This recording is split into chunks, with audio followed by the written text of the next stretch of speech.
Greetings, fellow nerds. Hey, I wanted to make a quick little video and get some content out there to just sort of kind of give you a heads up. Um, about a year, maybe 2 years ago, because unfortunately I'm at that age where time goes by a lot faster than I would approve of, uh, Windows did an update and it changed the video editing software to be what they believe to be more user-friendly. I believe to be a bit more user-difficult. It actually breaks it down by the second, so if you did a 30-minute video, you actually have to drag it out second by second to 30 minutes, which allows you, it's supposed to allow you greater ability to fast forward, etc. The other form of software I thought was much simpler, but anyways, I'm going to try to put together a video to include all the photos we took from GalaxyCon 2024 in Raleigh as one inclusive video, talk about the experience, some of the experiences overall, like the do's and don'ts, the pros and cons, etc. But until then, I wanted to do a quick little read, react, and respond, because there's not much to read, react, and respond to, and then provide a little bit of original stuff to maybe stimulate some conversation in the nerdier realm of things. So without further ado, I think I've only got one person, and Stace, that's you. We recently connected on Facebook. That's cool. Man, Stace and I, for anybody else watching, Stace came to my channel a few years back because I've only had 2 videos in my entire time on YouTube that have blown up to the point of getting over 1,000 views, which for my channel is stupid popular because I'm like belligerently small. I did a video talking about Jensen Ackles, Joss Whedon, and Jessica Alba, and how multiple things can be true, so on and so forth. It got a little bit of traction, it got some attention, and out of all the people, I think Stace is the only one that stuck around, and, you know, thank goodness for that. So Stace, first comment was, luckily I knew what happened in Season 15 Supernatural finale. Spoiler. Yeah, cool, sorry. Still a bit difficult to watch. What I'll say on the Supernatural front is my wife and I watched it from the beginning. We thought it was cool how the network recycled people from different shows. It had a good hook. It just so happened by pure coincidence it stayed on for 15 seasons, and it traveled with us from duty station to duty station, triumphs and hardships and devastation, and it made it all the way here to what is essentially the last home we will ever purchase. And it was just one of those things where, while it seemed like everything else was changing in our life, Supernatural stayed consistent, and it was kind of like a security blanket, if you will. And then we knew it was going to end. They announced it was going to end before season 14 ended, because for various different reasons. But one was they wanted to go out on top, and then 2, Jensen and Jared, you know, their kids were getting a little bit older, going into, you know, school and whatnot. They wanted to be around more for that, and they live in Texas, and they film in Toronto, and the headquarters is in Los Angeles, so you see where this is going. That being said, the conclusion, Jensen's death scene, or Dean's death scene, I had some issues with. It was just kind of clumsy. That's all. But if they needed to come up with a way to kill him off so that Sam could have the dialogue, because the dialogue between the 2 brothers was meant to be the closer, then I get it. Stace, you carried on with, as for a more content cartoon for my age, which we're basically the same age, although not recent cartoon, Steven Universe has decent storylines, as well as Samurai Jack. Interesting. I won't promise that I'll get there, but thank you for the feedback. I lost my shoe. Yeah, that is still one of my wife's favorite quotes from the episode with the rabbit's foot. And then Stace, you said the Buffy movie was written by Joss Whedon, but not directed by him. Best death scene, R.I.P. Donald Sutherland and Paul Rubin. They are still trying to reboot Buffy with a different cast. The movie or the show? Because I don't know how I feel about the show. I think the show was good in its own right. Is there more replies? Nope, just that one. Okay. And then Stace, you also said books are available, finished book 2. Yeah, I saw that. I just... Okay, I don't know if your husband's the same way, since the three of us are all roughly the same age. I get terribly distracted super easy. Like, I've got a small laundry list of things to do today. Making these videos is one of them. And like, I got to do the book. I got to do the book. And then squirrel. So stay on me. Message me on Facebook. Whatever you got to do to stay on me.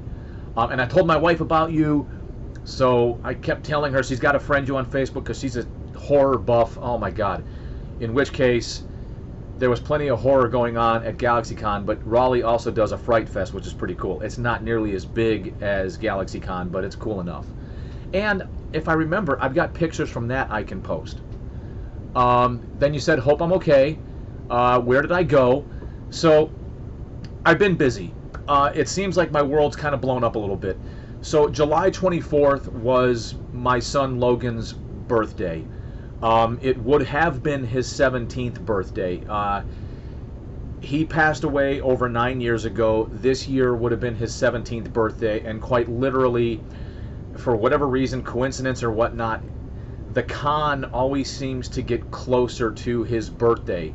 Now, within a year or two, it might go back to being farther away from his birthday, but as of right, as in the last few years, it's been getting closer and closer to his birthday, to include next year.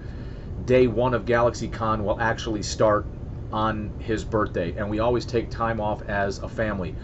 Other than that, getting ready for the con was a big deal. I don't know if you can see, but we had a bunch of shirts made for the con that I'll try to talk about in that separate video. And then, to be completely honest with you and anybody else that watches, I've been on a bit of a fitness kick trying to get ready for this new job that I just got hired for, that I start at the end of this coming month. That did require a height and weight requirement. So I lost 66 pounds since January 1st. And one of the things I've done is I've gone from eating every 3 hours for 6 meals a day to eating every 2 hours, 8 meals a day. And I got to eat in 15 minutes. Not big meals, but like protein shakes, whatever. And I go for like a 20 to 30 minute walk, and it's really helped. Now for the last few weeks, 2-3 weeks, I've plateaued at about 199, 201.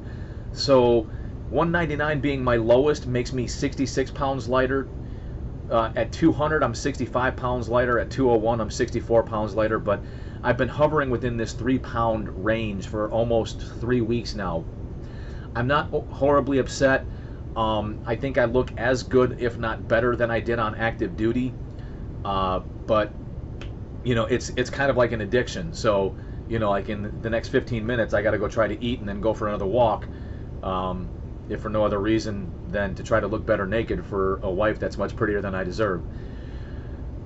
Okay, as far as anything original goes, what I'm curious to know from anybody else, and I know Stacy will probably chime in on this, and I know we disagree on certain things, which is great because we need to be able to talk to people we disagree with. I just recently watched season 4 of The Boys, and it is dripping, saturated with socio-political content.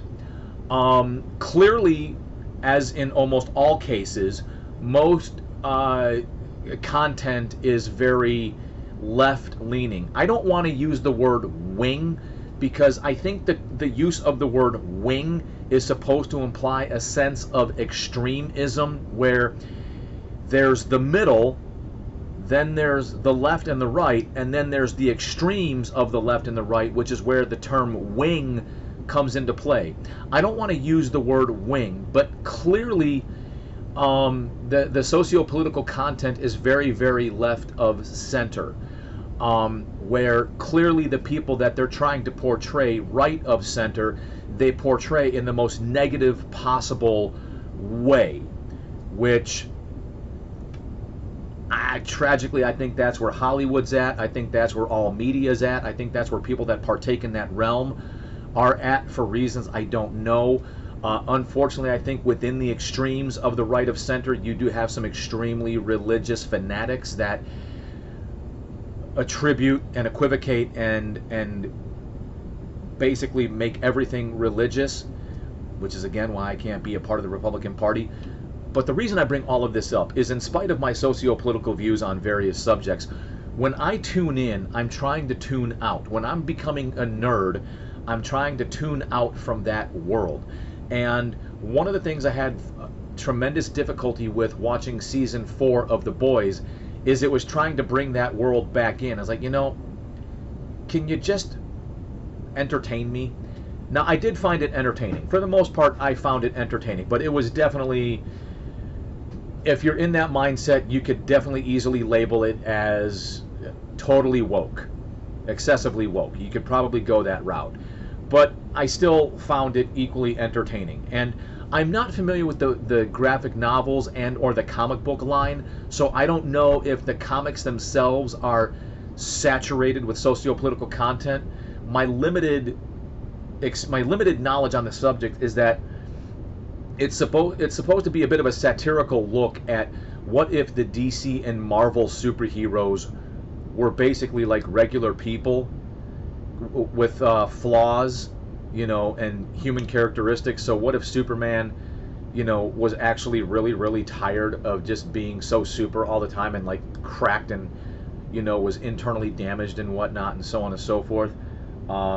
So I enjoy that aspect of it, but I don't know if the books that they're based on have anything to do with socio-political content. But the socio-political connotations were definitely saturating the overall theme of the show. And I suppose if you're left of center, you probably enjoyed the shit out of it. If you find yourself center or right of center, you probably found it to be quite insulting. Not everybody who is center or right of center is some sister fucking trailer trash hillbilly. Not everybody who's center or right of center is a Bible thumping bigot. All right? Not everybody who's center or right of center is some sort of total anti-abortion nut job. All right? Essentially they tried to make Homelander out to be like Trump and all of Homeland's supporters to be like MAGA Republicans, right-wingers. It was just, to me it was a bit much to where I had a hard time enjoying it while at the same time enjoying it. So what I'm curious to know is whether it's The Boys or whether it is anything else for that matter.